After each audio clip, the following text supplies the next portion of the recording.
क़िंदील नूरानी शहबाज लामकानी सरकार सैयदना शेख अब्दुल क़ादिर जीलानी हसनी हुसैनी पीर माँ दस्तगीर माँ रदी अल्लाह ताला अन्हु का। आप हसनी हुसैनी सैयद हैं। इसम शरीफ अब्दुल क़ादिर है। वालिदा मखदूमा का इसम शरीफ फ़ातिमा है। कुनियत उम्मुल खैर है। वालिद माजिद अक़दस का इसम शरीफ शेख अबू साले मूसा और लक़ब उनका जंगी दोस्त है। महबूब सुबहानी 470 हिजरी में ईरान के इलाके में, जिसे गीलान और अरबी में जीलान कहते हैं, पैदा हुए। इब्तिदाई तालीम अपने इलाके में हासिल की और जब उमर मुबारक, बेटा ये अब बैंक बंद करें आप, बस हाँ बैंक बंद करो और ये चंद लम्हे हैं गुफ्तगू के सुने। हज़रत इंशाअल्लाह खिताब फरमाएंगे। हमारे खिताब तो आप सुनते रहते हैं, ये चंद जुमले हैं वो आप समाअत कर लें। तो सरकार बगदाद रदी अल्लाह ताला की उम्र मुबारक 17 साल थी जब वालदा माजदा से इजाज़त लेकर बगदाद तशरीफ़ लाए। यहाँ सैयदना शेख अबू सईद मखजूमी रदी अल्लाह ताला अन्हु का मदरसा था। मुर्शिद पाक गौसे पाक ने 20 साल दीन का इल्म पढ़ा और फिर 30 साल से ज़्यादा उसी मदरसे पर अपने उस्ताद की मसनद पर जलवागर होकर गौसे पाक सरकार ने दीन का इल्म पढ़ाया। आप बैक वक्त शेख खानका भी थे, आप वक़्त के मुफ्ती आज़म भी थे, आप वक़्त के फ़कीह आज़म भी थे, आप वक़्त के बहुत बड़े मुदर्रिस थे। जो नौजवान बैठे हैं वो जानते हैं कि आप लोगों के कॉलेज यूनिवर्सिटियों में मुख्तलिफ़ सब्जेक्ट होते हैं, तो प्रोफेसर हज़रात अपना अपना पीरियड पढ़ाते हैं। ये जो दीनी इल्म होते हैं इनके भी पीरियड होते हैं। अकेले हुज़ूर गौस पाक 13 पीरियड ख़ुद पढ़ाते थे। इबादत का आलम यह था कि 40 साल रोज़ाना जिस वज़ू से नमाज इशा अदा की, एक वज़ू 40 साल नहीं, रोज़ाना जो वज़ू इशा का होता उसी से नमाज फ़जर अदा की, यानी 40 साल की रातें अल्लाह ताला की इबादत में गुजारी। 15 साल गौसुल आलमीन के यूँ गुज़रे कि रोज़ाना 2 रकतों में पूरा कुरान पढ़ा। गौसे पाक का दौर मईशत, सियासत और मज़हब तीनों में ख़राबी का दौर था। उस दौर में आपने वो आला किरदार अदा किया कि महराब व मिंबर पर बैठने वालों की तस्हीह की और मसनद पर बैठे हुए बराजमान हुक्मरानों को का क़िबला दुरुस्त किया और बिगड़ी हुई कौम को राह रास्त पर गामज़न किया। और आपकी बज़म में कुफ़ार आते तो कलमा पढ़ के जाते थे। अगर आपको इत्तला दी जाती कि बादशाह के महल में या बादशाह के वज़ीर ने कोई खिलाफ शरा काम किया है, तो हुज़ूर गौसे पाक बादशाह को ख़त लिखते और उस ख़त का उन्वान, उसकी सत्र अव्वल ये होती थी कि अब्दुल क़ादिर तुम्हें हुक्म देता है। ये बादशाही है हुज़ूर गौस पाक रदी अल्लाह ताला। ये तो इन्होंने फटियाँ लगा के डिवाइड कर दिया आप लोगों को, जिस तरह असम्बली में अपोजिशन वाले होते हैं और आप भी रोल पूरा अदा कर रहे हैं सुभान अल्लाह ना कह के। उन्होंने कहा ठीक है अपोजिशन है तो अपोजिशन ही सही, नहीं सुभान अल्लाह कहना। तो गौसुल आलमीन दस्तगीर रदी अल्लाह ताला अन्हु ने तमाम शोबाजात के अंदर कौमों की इस्लाह फरमाई, तरबियत फरमाई। 4 तकरीरें हफ्ते में गौस पाक फरमाते थे। 2 तकरीरें आपकी खानका पर होती थी, तीसरी तकरीर रोज़े जुमा होती थी, जुमा आप ख़ुद पढ़ाते थे, और चौथी तकरीर आपकी बड़े मजमे बड़े मैदान में होती थी, जिसमें बढ़ते बढ़ते शुराका की हफ्तावार तादाद कमो बेश 70,000 तक पहुँच चुकी थी। सरकार सैयदुल सियाद फ़र्दुल अफ़राद रदी अल्लाह ताला अन्हु की सीरत से हमें सीखने को क्या मिलता है? सबसे पहले कि दीन का इल्म सीखा जाए। हमारे पीर दस्तगीर जिनकी हम न्याज़ फ़ातिहा करते हैं, उन्होंने इस आलमे के वालिद माजिद पर्दा कर चुके थे, एक भाई मौजूद थे, वालिदा माजिदा से जुदाई को बर्दाश्त किया तो हमें भी चाहिए कि थोड़ा वक्त निकाल कर किसी सहीउल अक़ीदा मुस्तनद सुन्नी आलिम से दीन का इल्म सीखें। दूसरा, हुज़ूर गौस पाक रदी अल्लाह ताला अन्हु से पूछा गया, अल्लाह ताला ने आपको ये जो शानें अता फरमाई हैं, इन शानों के मरहमत होने में, अता होने में आप क्या बयान करते हैं कि कौन सी नेकी, कौन सा अमल है कि आपका रुतबा, आपका मकाम अरफा व आला है। मुर्शिद गौस पाक ने इस सवाल में के जवाब में एक बात फरमाई, मैंने कभी झूठ नहीं बोला। फरमाते हैं दौरे तालिब इल्मी में भी जब तलबा बाहमी मजाक में भी एक दूसरे से झूठ बोल लेते हैं, अब्दुल कादिर का दामन उस वक़्त भी पाक रहा। और झूठ कैसे बोला जाता, ये खालिसतन हसनी हुसैनी सैयद हैं। और याद रहे कि गौसे पाक ऐसे सैयद हैं जो सुन्नी और गैर सुन्नी का फ़र्क करते हैं। समझ आई बात की कि नहीं आई? बड़े बड़े लोग अहले बैत का मुहिब होने का दावा करते हैं, पर जो गल गौस पाक ते आए तो पता लग जाता है कि अहले बैत को मानने वाला कौन है। आला हज़रत अज़ीमुल बरकत हुज़ूर गौस पाक की जनाब में अर्ज़ करते हैं, फ़ज़ल मुर्तज़ा को वो क्या जाने जो तेरे फ़ज़ल का जाहिल है या गौस, सितम कोरी नजदी राफजी की कि हिंदू तक तेरा कायल है या गौस। अर्ज़ करते मेरे मीरा, वो बंदा मौला अली की शान को क्या जानेगा जो आपका मकाम नहीं जानता। आप मौला अली के लख्ते जिगर हैं। तो हकीकी मुहिब्बे अहले बैत खुल जाता है जब पता चले कि वो गौस पाक के बारे में क्या अकीदत रखता है, दाता साहब के बारे में क्या अकीदत रखता है। और हमारा आप जैसे मुतासिरीन से आज वास्ता है आधी रात तकरीर का, साबिर पाक से उसका नज़रिया क्या है, ख्वाजा निज़ाम से उसका नज़रिया और सोच क्या है, सुल्तानुल हिंद गरीब नवाज के बारे में उसका अकीदा। ये सारे सैयदों के नाम ले रहा हूँ, ये सारे आले रसूल हैं। तो लिहाजा अल्लाह का शुक्र करो कि मैं और आप अहले सुन्नत हैं और हम सिर्फ बनावटी और कागजी नारे नहीं लगाते। हकीकत में अहले बैत का प्यार भी हमें नसीब है और सहाबा का प्यार भी हमें नसीब है। और इमाम अहले सुन्नत ने कहा कि आले सुन्नत का बेड़ा पार है, असहाबे हुजूर नज्म हैं और नाव है इतरत रसूलुल्लाह की। सुभान अल्लाह। आप कल जुमे के दिन खुतबे के मौके पे कह देंगे, ये वक़्त नहीं है। ये बात आप समझ गए। मुर्शिद ने फरमाया कि मैंने कभी झूठ नहीं बोला।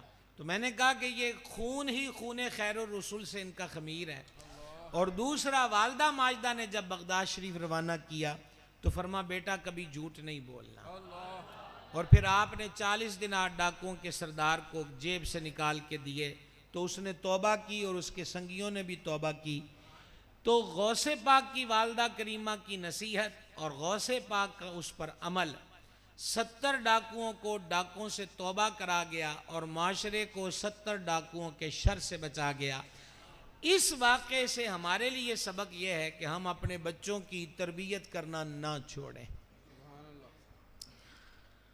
हज़रत ने जैसे अभी जिक्र किया है, मसला ये होता है कि हम तो अकीदतमंद होते हैं लेकिन बच्चों को चेक नहीं करते कि उनकी सोबत कहाँ है, बैठते कहाँ हैं, किसको सुनते हैं, किसको देखते हैं। यही नतीजा होता है कि जब एक दिन वो मुखालिफ बन के सामने खड़ा होता है, चाहे वो अकीदे में हो चाहे वो किरदार में हो, तो फिर परेशान होते हैं कि मुंडा हथों निकल गया है। जनाब निकल गया पर आपको खबर कैसे मिली? जब निकलने को था उस वक़्त ही बचा लिया होता तो कम अज़ कम वो दोनों जानों में रुसवाई का सामान न बनता। मीरा मोइनुद्दीन सरकार ने जो तौहीद का दर्ज दिया है, ये तो लोग बिला वजह शिरक शिरक शिरक की बातें करते हैं। हजूर महबूब सुबहानी की किताब है अल-फतहुर रब्बानी, क्या नाम लिया? जल्दी ले लो नाम, टाइम इतना नहीं है। अल-फतहुर रब्बानी। और ये हमारे जो भाई हैं महफिल कराने वाले, ये आस्ताना आलिया खड़े पर शरीफ से व्यवस्था हैं और हमारी इनसे व्यवस्था। इस दफ़ा तो ये आतुसी मसीत वाले उर्स ते भी नहीं आए तो मैं भी कोई नहीं सी आना। ये हज़रत साईं पाक की वजह से मैं आया हूँ और तुहानू असी कोई नहीं जानते, सीधी सीधी गल है। तो मैं तो रात कंगनपुर में भी था और कंगनपुर वालों को भी कह रहा था कि आप लोग जाली पीरों को फेसबुक पे देखते हो। मैं कह रहा था कि खड़ेपड़ कंगनपुर वालों तुम्हारे करीब था, तुमने एक हकीकी पीर नहीं देखा जो शरीयत पर अमल की चलती फिरती तस्वीर था और मुजस्सम तसव्वुफ। हज़रत रूमी की मसनवी सरतपा जिसमें नज़र आती थी वो अजीम शख्सियत, अल्लाह उनके मज़ार पे अनगिनत रहमतों का नज़ूल फरमाए। तो बस ठीक हो गया, आज तुहाडे कोल आ गए, हुण तुसी अपने घर असी अपने घर, समझ आ गई। अर्ज ये कर रहा हूँ कि सरकारे बगदाद ने जो तौहीद का दर्स दिया है उसकी मिसाल अल-फतहुर रब्बानी किताब है। ये वो मुबारक किताब है कि बड़े बड़े मुनकरीन भी इकरार कर गए तहरीरों में भी और तकरीरों में भी कि जो तौहीद गौसे पाक ने बयान की है न ऐसी सुनी न ऐसी पढ़ी। उस अल-फतहुर रब्बानी के दरसे तौहीद की 2 लाइनें और फिर वमा अलैना इल्लल बलाग, 2 लाइनें सुनोगे सुनोगे। मुर्शिद ने फरमाया, यानी हुजूर गौसे पाक सरकार ने रदी अल्लाह ताला अन्हु, आप फरमाते हैं कि हदीस में ये आया है कि जिस घर में तस्वीर हो वहां फरिश्ते नहीं आते। गौसे पाक सरकार फरमाते हैं कि तुम्हारा रब ताला फरिश्तों से ज्यादा गैरत वाला है। जहां तस्वीर हो वहां रहमत के फरिश्ते नहीं आते। तो जो दिल गैरों के तसव्वुरात का बुत खाना बन गया हो वहां अल्लाह का नूर कैसे समा सकता है? समझ आई ये बात की। और चूंकि ये बात अभी हुजूर गौसुल आलमीन के इरशाद की थी तो यकदम मेरी नजर में एक सतर मसनवी की भी आ गई। रूमी बाग फरमाते हैं कि इस दिल नू टुटन ता दे, किते जगह बनेगी ते अंदर नूर आएगा। सुभान अल्लाह। नहीं मैं जो हूं सुभान अल्लाह कहने के लिए, तुहाडे नाल तो जनाबे हो कुछ तुहानू भी कोई चिड़ियां चुड़ियां वाली गल सुनाओ तो तुसी सुभान अल्लाह आंदे हो। ये गल्लां दी ते गल्लां आर तो पार ने ना जनाब। बाबे रूमी ने फरमाया, ओए दिल किते टूटेगा, किते कुछ जगह बनेगी तो किते नूर आएगा। नहीं समझ आई? ये क्या है कि जब बंदा शकिस्ता दिल होता है तो फिर उसका रुजू रब की ज़ात की तरफ होता है। लेकिन हमारा दौर तो फिर पुरफितन दौर है। दुखी हो गया, गम में पड़ गया, गम चाहे उसका कोई भी है, नौकरी नहीं मिली, वीज़ा नहीं मिला, नेशनलिटी नहीं मिली, इंटरव्यू में पास नहीं हुआ, इम्तिहान में कामयाब नहीं हुआ, पसंद की शादी नहीं हुई, पहली कमेटी नहीं निकली, वगैरह वगैरह वगैरह। ये सब टेंशन है ना हमारे दौर की। तो जब गम में पड़ते हैं तो फिर क्या कहते हैं, यार को दुखी सा गीत सुनाओ, वो लगा लिया फेसबुक पे, यूट्यूब पर। या फिर ये कि बाद बदबख्त नशे के अंदर मुब्तला हो जाते हैं, चर्स पी ली, शराब पी ली, मैं बड़ा गमज़दा हूँ। तो यहाँ तो अगर कहीं सुराख बना भी था तो गांधी बीच में डाल लिया है। सूफिया कहते हैं कि दिल टूटे तो रुजू रब की ज़ात की तरफ होएगा। उन वित्थां विच्चों वो जो गैप बना है ना वित्थां, वहां से अल्लाह का नूर तेरे दिल के अंदर दाखिल हो जाएगा। सरकारे मुर्शिद का वजीफा गया है हुजूर गौस पाक का। सरकारे बगदाद फरमाते हैं, हज़रत शाह साहब किबला सैयद बादशाह हैं सुभान अल्लाह अल करीम, और फिर उधर सरदारे औलिया की बात है। मुर्शिद फरमाते हैं मैंने तहकीक की, रिसर्च की कि कौन सा काम बंदे को जल्द अल्लाह के नज़दीक करता है। तो फरमा 2 काम मेरे सामने आए। गौस पाक फरमाते पहला काम हुस्न अखलाक और दूसरा काम भूखों को खाना खिलाना। ये सरकारे बगदाद की दरगाह का हुस्न है, हुस्न अखलाक और दूसरा भूखों को खाना खिलाना। आज 2024 में भी ऐसे गा रहे हैं कि सुबह खाना है तो रात का नहीं, रात का है तो सुबह का नहीं। लिहाजा गौस पाक को मानिए और गौस पाक की भी मानिए, ठीक है। तो उस तालीम और तरबियत को हम अपनी ज़िंदगियों में लाएं। वलियों को मानने का मतलब ही ये होता है, मकसद ही ये होता है। वो सैयदना ख्वाजा निज़ामुद्दीन औलिया रहमतुल्लाह अलैह से किसी ने पूछा, देखो ख्वाजा निज़ाम का जिक्र भी हो गया, आजकल दिल्ली में उनका उर्स जारी है ख्वाजा निज़ाम की चौखट पर। तो महबूब इलाही से वो फ़वाइदुल फ़वाद वाले बाबे ने पूछा है, जो साहिब जिन्होंने मलफूज़ात शरीफ लिखे हैं। उन्होंने कहा जी हदीस नज़र से गुजरी है कि उलमाए हक़्क़ा उनसे मोहब्बत और सोबत और संगत वाला जो है तो फरिश्ते उनके लिए कोई उसका गुनाह नहीं लिखते। तो ख्वाजा निज़ाम ने कमाल तशरीह, ख्वाजा निज़ाम बहुत बड़े मुहद्दिस और फ़कीह थे। हज़ूर महबूब इलाही रदी अल्लाह ताला अन्हु ने फरमाया कि यहाँ मोहब्बत से मुराद इत्तबा है। हाय हाय हाय, क्या करें जनाब, क्या करें। यहां मोहब्बत से मुराद इत्तिबा है, यानी मोहब्बत का मतलब यह है कि वो हक वालों ने जो अल्लाह रसूल का पैगाम दिया होता है, बंदा उसको अपनाता है, उस पर अमल करता है। तो फरमाया जो अमल करेगा तो मतलब है गुनाह नहीं करेगा, तो जो करेगा नहीं तो फरिश्ते लिखणगे केंच। अल्लाह अमल की तौफीक दे। मैंने पहले से इजाज़त ली हुई है, शाह साहब भी हमारे काबिल एहतराम, और अभी हज़रत किबला ने ज़िक्र फरमाया, मैं भी देख रहा था कि पहले कहीं ज़ियारत हुई है, तो आपने अभी ज़िक्र किया कि हम एक दिन मेरा शरीफ आस्थाने पर इकट्ठे हुए थे। तो अल्लाह ताला सलामत रखे, दिल जमी और खुशू और खुजू के साथ ज़िक्र गौसुल आलमीन समात फरमाते रहिए। वमा अलैना इल्लल बलागुल मुबीन। हुजूर, मैं भी एक दिन पहले इनसे पूछ रहा था कि आप हाजिर हुए डिस्कोर्स शरीफ, कहते नहीं जी, अल्लाह वाले वल काज़िमीन अल गैज़ वल आफ़ीना अनिन नास वल्लाहु युहिब्बुल मुहसिनीन। आज इनको माफ़ फरमा के चले गए। मैं तो आ गया, माफ़ कीता नहीं, आपने कहा इसके बाद रास्ते जुदा है। नहीं, अभी किए नहीं है, ये तो साईं साहब की निस्बत है जड़ी सानवी ना जोड़ी पे। माशाल्लाह, अल्लाह खैर मेहरबानी से माशाल्लाह। अल्लाह रब्बुल इज़्ज़त आपके इल्म व फजल में मज़ीद बरकतें अता फरमाए। आप इसी तरह आशिकाने मुस्तफ़ा सल्लल्लाहु अलैहि वसल्लम के क़ुलूब व अज़हान को मुअत्तर करते रहें। आपका हुक्म है कि तशरीफ़ रखें।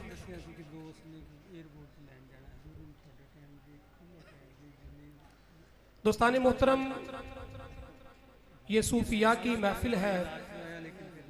बस एक बात करके किबला को खिताब की दावत दे रहा हूँ। एक हिंदू, उसने अपनी बेटी की शादी की। बेटी जब वापस आई मेके, तो बाप ने कहा बेटा आओ तुम एक बाबे के पास लेके जाना है। कहा बाबा वो क्या करेगा? फरमाया बेटी वो हाथ उठाएगा तेरे मुकद्दर समझ जाएंगे। ज़रा बोलिएगा, बस जो मौजू किबला के हवाले किया गया है मैं उसी से तार जोड़ के आपको माइक दे रहा हूँ। कहा बाबा हाथ उठाएगा तेरा मुकद्दर सवर जाएगा। कहा बाबा उसका नाम क्या है? कहा उसे कोट मिठन का ताजदार गुलाम फरीद कहते हैं। उसे कोट मिठन का ताजदार ख्वाजा गुलाम फरीद कहते हैं। बेटी भी चली, बाप भी चला, रास्ते में चलते जा रहे हैं। बाप क्या कहता है? कहा बेटी जब बाबे की बारगाह में जाए ना ज्यादा नहीं बोलना, ज्यादा गुफ्तगू नहीं करनी। कहा बाबा फिर तू ही बता ना कितना बोलना है। तुसी वैसे बोलो सुभान अल्लाह। बाबा कितना बोलना है? कहा बेटी जितना बाबा सवाल पूछे उसका जवाब दे देना और वही सवाल बाबे से तू पूछ लेना, वही सवाल तू पूछ लेना। कहा बाबा ठीक हो गया। अब्बा जान जो हुक्म। पहुंचे हुजूर ख्वाजा गुलाम फरीद की बारगाह में, गए ना, हुजूर ख्वाजा गुलाम फरीद ने पूछा बेटी तेरा क्या हाल है, तेरा क्या हाल है? कहा बाबा जी मैं बिल्कुल ठीक हूँ। बाप ने कहा था जो सवाल वो करे तू भी वो करना। आगे से बेटी कहती है बाबा आपका क्या हाल है? कहा ठीक है। दूसरा सवाल सुनिएगा। बाबा फरीद ने कहा, ख्वाजा गुलाम फरीद बोले, कहा बेटी तेरे घोट का की हाल है? तानू घोट समझ नहीं आई। घोट कहते हैं साईं को, शोहर को, मियाँ को कहते हैं। कहा बेटी तेरे घोट का की हाल है? कहा बाबा बिल्कुल ठीक है। अब क्या कहा बेटी ने? बाबा तेरे साईं का की हाल है? बाबा तेरे साईं का की हाल है? गुलाम फरीद ने जब ये सुना वजद में आ गए, ज़ब्त कायम किया, कहा ठीक है मदीने वल वसदा पे आए, मदीने वल वसदा पे आए। अब तीसरा सवाल ख्वाजा गुलाम फरीद ने कहा बेटी बता जब तेरा साईं आएगा मुझे मिलवाएगी ना? मुझे मिलवाएगा? तुसी भी बोल पो मेहरबानी ताड़ी।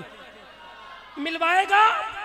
बेटी ने कहा बाबा जरूर मिलवाऊंगी, मैं आ गई हूं तो वो भी आ जाएगा, अगर मैं आ गई हूं तो वो भी आ जाएगा। अब बाप ने कहा था जो बाबा सवाल पूछे जवाब देकर वही सवाल तू पूछना। बापे ने कहा तेरा साईं आएगा मिलवाएगी, कहा जरूर मिलवाऊंगी। अब सवाल सुनो, बेटी ने कहा बाबा तू अपना साईं मिलवाएगा, तू साईं मिलवाएगा, तू बताना, तू अपना साईं मिलवाएगा। अब बाबा वजद में आ गया, वजद में आ गया, वजद में आ गया। ज़बत के बंधन टूट गए, सबर के बंधन टूट गए। बापे ने कलम पकड़ा, कोट मिठान की रेत के टिप्पों पे बैठ के मदीने की तरफ मुंह करके कहा हिक बारी लंगा तू साडी जाते, हिक बारी लंगा तू साडी जाते, जारियां करे सा सिक्का लहा के। हिक बारी लंगा तू साडी जाते, जारियां करे सा सिक्का लहा के। गुलाम फरीद अगर कमली वाला आ गया, अगर मुस्तफा आ गया तो खिदमत क्या करेगा, क्या देगा मुस्तफा को? सुने जुमले बड़े कीमती है। कहा अगर मेरा महबूब आ गया फुल पान मिस्री इलाचियां मंगेसा, फुल पान मिस्री इलाचियां मलेसा। अरे फुल पान मिस्री इलाचियां मंगेसा, इतर गुलाबा थी मल मल मलेसा, इतर गुलाबा थी मल मल मलेसा। आका कंगी फरेसा, हाय हाय, आका कंगी फरेसा मेहंदी लहेसा, आका कंगी फरेसा मेहंदी लहेसा, आका कोल बहेसा दुल्हा बना के। मैंने वो इश्क की मंजिल छेड़नी है जो किबला के हवाले मौजू है। आका कोल बहेसा दुल्हा बना के। और आपको पता है कोट मिठन में ना गर्मी बहुत होती है, वो सेहरा है। गुलाम फरीद कहते हैं आका गर्मी देख के ना ये ना हो कि इनकार कर दीजिए। गुलाम फरीद अगर सोना आ गया फिर गर्मी का इंतजाम क्यों करेगा? क्या कहा? कहा आका आए तो सही, आए तो सही, ढाके दी मलमल जयपुर दे चीरे। पता है मलमल उस कपड़े को कहते हैं जिसमें हवा क्रॉस होती रहती है। सोने तू आते सही, ढाके दी मलमल जयपुर दे चीरे, लख लाल नीलम पुखराज हीरे, आका ओंजते गरीबा, आका ओंजते गरीबा पर दिल ते अमीरे, जो चीज देसा रजा के देसा, जो चीज देसा आका रजा के देसा। आका की बारगाह में मैंने गुलाम फरीद से पूछा बाबा ख्वाजा बताओ तो सही अगर यार आ गया फिर क्या करेगा? कहा अगर कमली वाला आ गया ना, अगर मैं तसव्वुर पेश करूं कब्र का, हुजूर पीर क्या कहते शबीर हुसैन हाफजाबादी भी फरमाते हैं अगर मेरा यार कब्र में आया ना तो मैं महबूब के कदम पकड़ूंगा। मैं क्या कहूंगा? आए मेरे मजार में वो घूंघट उतार के, आए मेरे मजार में वो घूंघट उतार के, मुझसे नसीब अच्छे मेरे मजार के। कहते जब आका जाने लगेंगे ना मैं हुजूर के कदम पकड़ूंगा, मैं मुस्तफा का दामन पकड़ के कहूंगा इतनी भी जल्दी क्या है, जरा ठहर जाइए, सारी उम्र गुजार के पाई है ये घड़ी। ख्वाजा गुलाम फरीद क्या कहते हैं जब मेरा महबूब आ जाएगा ना, जोरी जो वजो वैसो वंजन न देसा, जोरी जो वैसो वंजन न देसा, मैं गल पा के पलड़ा मिनता करे सा, एक बारी लंघा तू साड़ी जाते, जारियां करे सा सिक्का लहा के। आइए इन्हीं अल्फाज के साथ मैं दावत खिताब दे रहा हूँ आपकी समातों की नजर एक अजीम इल्मी और रूहानी शख्सियत शेखुल हदीस हज़रत अल्लामा साहिबजादा मोहम्मद यूसुफ नक्शबंदी साहिब दामत बरकातुहुल आलिया आप बेरबल शरीफ सरगोदा से तशरीफ लाए हैं। नारों की गूंज में इस्तकबाल कीजिए। इतनी जोर से नारे का जवाब दे ताकि किबला को पता चल दे तुसी जाग रहे हो, खिताब सुन वास्ते बेताब हो। ऐ ना होवे हसनपुरे वाले सो जाओ, ए जाके सरगोदे ते सुत्ते ही पे सन। नारे तकबीर, इधर वाले भी नारे तकबीर, नारे रिसालत, नारे हैदरी।